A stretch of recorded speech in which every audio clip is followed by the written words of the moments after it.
Hi hello ನಮಸ್ತೆ. ನೀವು ನೋಡ್ತಾ ಇದ್ದೀರಾ ಗೋಕುಲ ವ್ಲಾಗ್ಸ್ ಇನ್ ಕನ್ನಡ. ನಾನು ಪಲ್ಲವಿ. ಯಾರು ನನ್ನ ಚಾನಲ್ನ ಸಬ್ಸ್ಕ್ರೈಬ್ ಆಗಿಲ್ಲ, ಸಬ್ಸ್ಕ್ರೈಬ್ ಆಗಿ. ನನ್ನ ವಿಡಿಯೋಗಳು ಇಷ್ಟ ಆಗಿದ್ರೆ ಪ್ಲೀಸ್ ಲೈಕ್, ಶೇರ್ ಮತ್ತೆ ಕಮೆಂಟ್ ಮಾಡಿ. ನಾನಿವತ್ತು ಮಾಡ್ತಾ ಇರೋದು ಪನ್ನೀರ್ನ ಯೂಸ್ ಮಾಡಿಕೊಂಡು ಚಪಾತಿ ರೋಲ್ ಮಾಡ್ತಾ ಇದ್ದೀನಿ. ಇದು ತುಂಬಾನೇ ಹೆಲ್ತಿಗೂ ಕೂಡ ತುಂಬಾ ಒಳ್ಳೆಯದು, ಹಾಗೆ ಈಸಿಯಾಗಿನೂ ಮಾಡ್ಬೋದು. ಮಕ್ಕಳಿಗೂ ಕೂಡ ತುಂಬಾನೇ ಇಷ್ಟ ಆಗುತ್ತೆ. ಲಂಚ್ ಬಾಕ್ಸ್ಗೆಲ್ಲ ಇದೊಂದು ಒಳ್ಳೆ ರೆಸಿಪಿ ಅಂತಾನೆ ಹೇಳ್ಬೋದು. ಇದನ್ನ ಹೇಗೆ ಮಾಡೋದು ಅಂತ ನೋಡ್ಕೊಂಬರೋಣ. ಮೊದಲಿಗೆ ನಾನಿಲ್ಲಿ ಒಂದು 2 ಕ್ಯಾರೆಟ್ನ ತುರಿದಿಟ್ಕೊಂಡಿದ್ದೀನಿ. ನಂತರ ಟೊಮೆಟೊ, ಕ್ಯಾಪ್ಸಿಕಮ್ ಮತ್ತು ಈರುಳ್ಳಿನ ಚಿಕ್ಕದಾಗಿ ಕಟ್ ಮಾಡಿ ಇಟ್ಕೊಂಡಿದ್ದೀನಿ. ಇದಲ್ಲದೆ ನಾವು ಇಷ್ಟ ಬಂದಂತಹ ಬೇರೆ ತರಕಾರಿನ ಬೇಕಾದರೂ ಹಾಕ್ಕೊಳ್ಬೋದು. ನಂತರ ನಾನಿಲ್ಲಿ ಪನ್ನೀರ್ನ ಚಿಕ್ಕದಾಗಿ ಕಟ್ ಮಾಡ್ಕೊಂಡಿದ್ದೀನಿ. ತುಂಬ ದೊಡ್ಡದಾಗಿ ಕಟ್ ಮಾಡಿಕೊಂಡ್ರೆ ಅದು ಚಪಾತಿ ರೋಲ್ನಲ್ಲಿ ಅಷ್ಟು ಹೊಂದ್ಕೊಳ್ಳೋದಿಲ್ಲ. ನಂತರ ಒಂದು ಬಾಣಲೆಗೆ 1 ಸ್ಪೂನಷ್ಟು ಬೆಣ್ಣೆನ ಹಾಕ್ಕೊಂಡಿದ್ದೀನಿ. ಅದಕ್ಕೆ 1 ಸ್ಪೂನಷ್ಟು ಅಚ್ಕಾರದ ಪುಡಿನ ಕೂಡ ಸೇರಿಸ್ಕೊಳ್ತಾ ಇದ್ದೀನಿ. 1 ಚಿಟಿಕೆ ಅರಿಶಿಣ ಪೌಡರ್ನ ಹಾಕ್ಕೊಂಡಿದ್ದೀನಿ. ಹಾಗೆ ಸ್ವಲ್ಪ ಉಪ್ಪನ್ನು ಸೇರಿಸ್ಕೊಂಡಿದ್ದೀನಿ.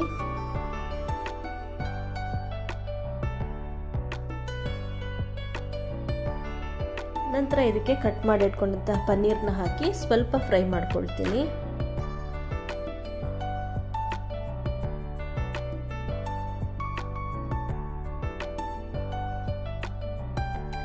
ಅದಕ್ಕೆ ಸ್ವಲ್ಪ ಗರಂ ಮಸಾಲ ಪೌಡರ್ನ ಹಾಕಿದ್ದೀನಿ. ನಾನಿಲ್ಲಿ 1 ಸ್ಪೂನಷ್ಟು ಗರಂ ಮಸಾಲ ಪೌಡರ್ನ ಹಾಕ್ಕೊಂಡಿದ್ದೀನಿ.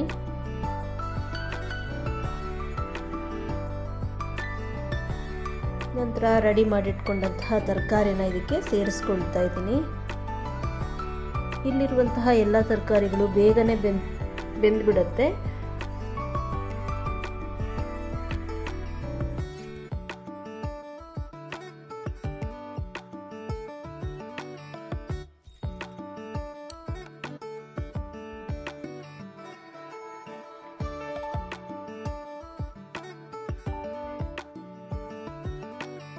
ಈಗ ಇವೆಲ್ಲ ತರಕಾರಿಗಳು ಬೆಂದಿದೆ. ಇದಕ್ಕೆ 1 ರಿಂದ 2 ಸ್ಪೂನಷ್ಟು ಟೊಮೆಟೊ ಕೆಚಪ್ನ ಸೇರಿಸ್ಕೊಂಡಿದ್ದೀನಿ. ನಂತರ ಚೆನ್ನಾಗಿ ಮಿಕ್ಸ್ ಮಾಡ್ಕೊಳ್ತಾ ಇದ್ದೀನಿ. ಈಗ ಇದು ರೆಡಿ ಆಗಿದೆ.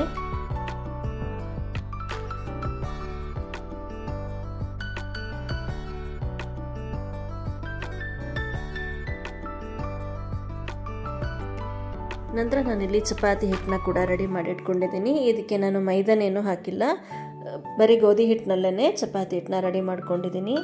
ಮಾಮೂಲಿ ಚಪಾತಿ ಮಾಡೋದಕ್ಕಿಂತ ಸ್ವಲ್ಪ ದೊಡ್ಡದಾಗಿ ನಾವು ಚಪಾತಿನ ಲಟ್ಟಿಸ್ಕೊಳ್ಬೇಕು.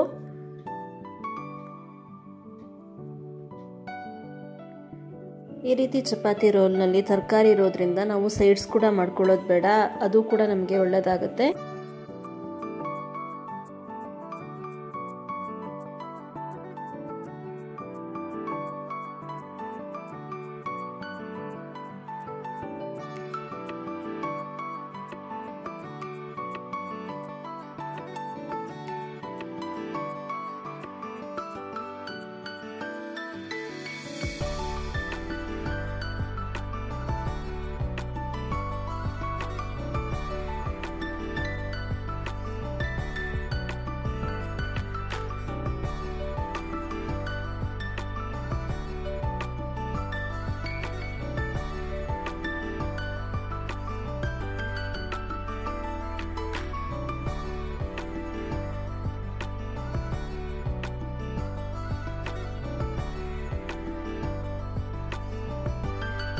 ಹೇಗೆ ಈಸಿಯಾಗಿ ನಾವು ಚಪಾತಿ ರೋಲ್ನ ಮಾಡ್ಕೊಳ್ಬೋದು.